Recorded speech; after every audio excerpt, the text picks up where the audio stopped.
台湾伫过去这30多年来，对所罗门这个岛国是付出真多，协助当地民众发展农业，改善因的生活，真诚来对待。所以所国的人民，若讲到台湾，拢真有感情。也毋过所国的政府长期尾也是决定甲中国来建交。蔡总统马上来宣布，撤回所有派驻伫个所国的技术团甲医疗团，而且甲这个大使馆关起来。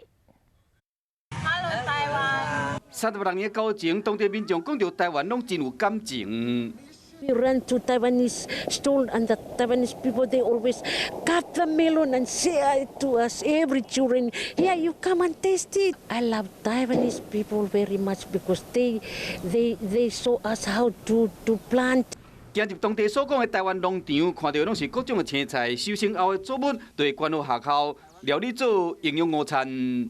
那么辅导之后，农民现在其实本地生产的高丽菜品质也未必会输给进口的，它价格可以压到1/2以下，甚至到1/3，那大家比较买得起。台湾技术团队搁伫2015年成功培育出新的猪，伊的名叫做台塑1号，因辅导猪农永续经营，也过这一切未来恐惊看袂到啊。They literally have taken over, I'd say, the shopping industry. They're into logging. They're running the buses and taxis too.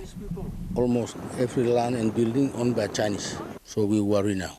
更加好，当地人烦恼的是，苏国政府选择甲中国建交，未来因的生活恐惊会愈来愈歹过。